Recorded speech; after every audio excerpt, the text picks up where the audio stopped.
Hey, what's up? Many of you have talked about a need to go over your muddiest point, which is the antagonist. So let's get into it. Antagonists reverse the action of a prime mover. And so in our example of the bicep is a flexor. It folds the arm forward on the sagittal plane, decreasing the angle of the joint.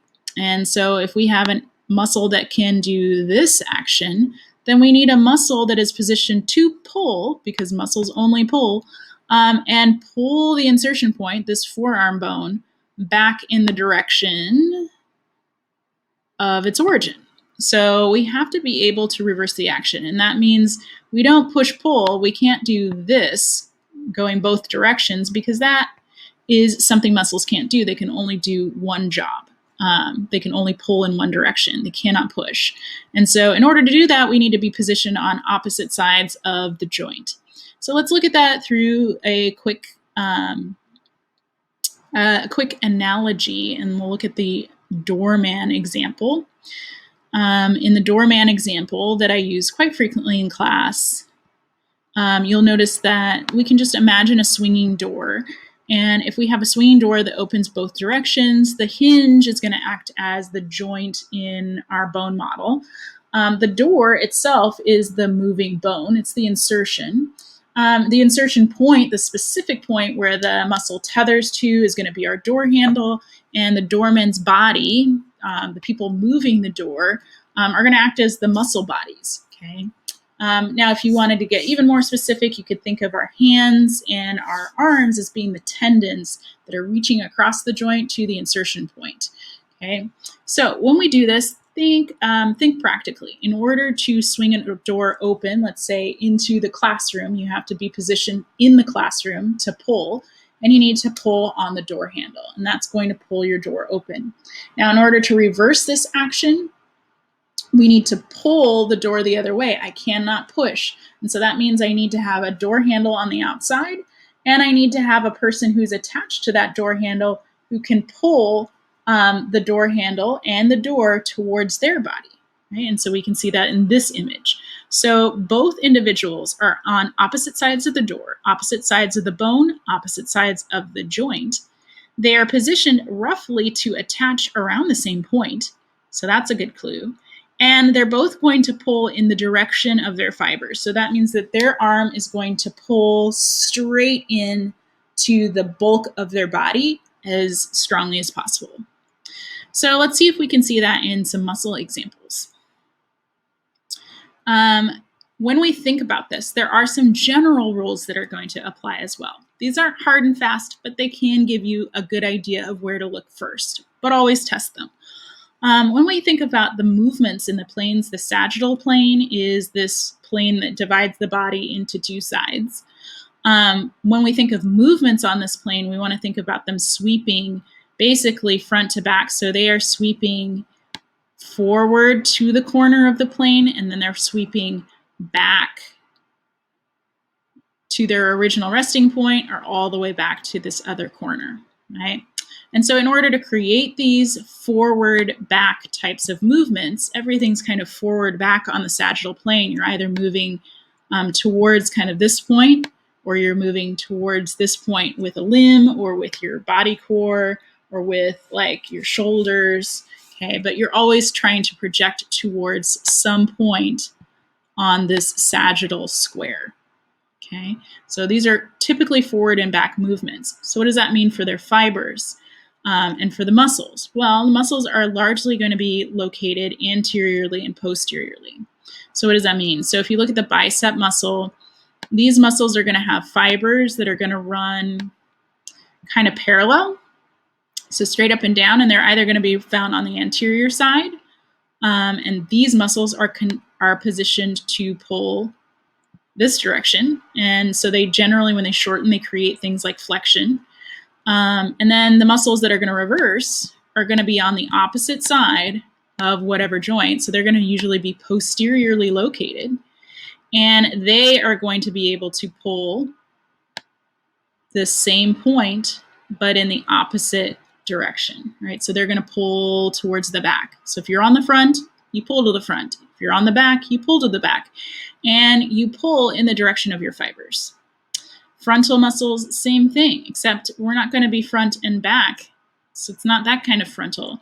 The frontal muscles mean we're moving essentially along this plane, right? So this is the direction that we get to move. So like making snow angels, right?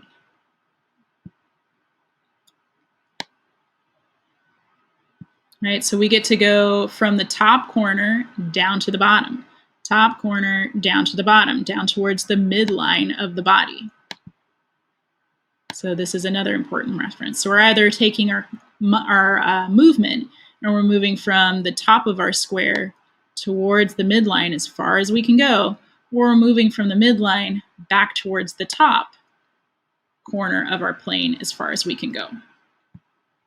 Okay, so if we know that this is our midline and our goal is to move away from the midline or back towards it, then our muscles have to be positioned to pull in that direction. So that mostly means that those muscles are going to be lining up on the lateral sides of the body. So you can see a lot of these muscles will be laterally placed, and their fibers will run along this frontal plane. So these are not really oblique or diagonal fibers that I'm drawing, but I'm drawing them along the top and the bottom of the arm because they're going to be located on the side. So they're usually side kinds of muscles and side kinds of locations, right? And these are positioned to either move the body side to side, or remember that there's another frontal action. You can move up and down this plane. So you can elevate and depress. So the next thing that we want to look at is transverse movements. These are movements that are going to sweep across the horizon, so across the transverse plane. So they either sweep, they cross, or sometimes they flip. So like supination and pronation, they may start in one location and then they will flip over, like flipping a coin across the table, right? We're flipping it back across the table. And so these sorts of actions, they either sweep across, they flip across, or sometimes they're just twisting across. Okay, so they might be rotational as well. And so where are these muscles going to be located? Well, these muscles vary a lot more in their position. However, what is similar, I can't tell you a side of the body to look for because we've already claimed the front, the back, and the sides. So there's no other real estate that the transverse plane muscles can claim exclusively. But wherever they are located, they're going to have fibers that do not run up and down. So all of our frontal and sagittal muscles, they have kind of straight up and downish fibers that run along the same direction as their plane. The transverse plane goes this way. So their fibers, roughly speaking, will be more horizontal in their orientation. So you can kind of pick them out by looking at them in a diagram. And then the last thing that I want to show you here is the oblique plane. This is a special kind of weird variation on planes, but there are going to be some muscles, specifically the obliques, that have fibers that don't run up and down on the sagittal plane. They don't run up and down on the frontal plane, and they don't run across, strictly speaking. They run obliquely, like an oblique fracture, right? And so they are going to cause twisting or actions that basically bend or rotate. So they're either going to create rotation or they're going to create flexion, but they're going to do it along the lines of their fibers. And so they're going to shorten in these directions wherever those fibers are located. And again, the only thing that you're going to study in this class is the obliques. The obliques are on your side abs, and they are involved in lateral flexion at the abdominal region.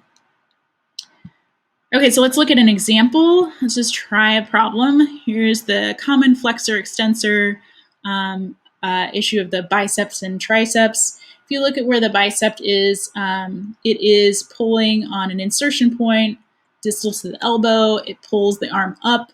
And so the tricep reaches across. Here's that insertion point, reaches across the elbow, attaches down here to the ulna, and can pull the arm into extension. Okay. So let's look at how we can break down a problem like this. I would first identify where the attachment points are. So where is my original muscle that I was given attached? And this is the humerus and the forearm. The second thing I'm going to do is figure out what movement is created. That's flexion. The second thing I'm going to do is check the fiber directions. Well, these happen to run up and down along the sagittal plane. The next thing that I'm going to look at is where's the joint? Well, that's the elbow joint. And the next thing I'll look at is where is the opposite point on the joint? That rhymes. And that would be somewhere on this side of the bone, right? So that's where I would be looking for my muscle to attach. The next thing that I would do is locate and name the muscle. So I might look on a diagram like this one here for any muscle that tends to have the same fiber direction as the one I started with, that seems to cross the same joint, same fibers, same joint, opposite side.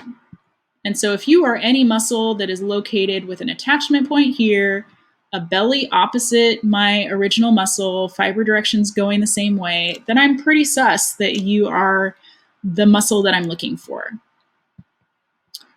So the next thing that I'm going to do is actually test it out. And this is so important. Once you think you have that muscle, perform the opposite movement. So if you know that the muscle does flexion, then you're looking for the antagonist that's going to do extension. So you want to test it out, extend that muscle, and go ahead and feel. See if you can feel the belly of that muscle move and get bigger and bulge when you extend. And you can exaggerate that by extending as far as you possibly can go. You can exaggerate it to feel it by doing multiple repetitions until that muscle feels fatigued. Or you can add weight or strain on that muscle action to see if you can actually feel it in that location. Now be aware that you may feel it in a couple of places, and that's because we do have synergists. But remember your anatomical locations and you'll do okay.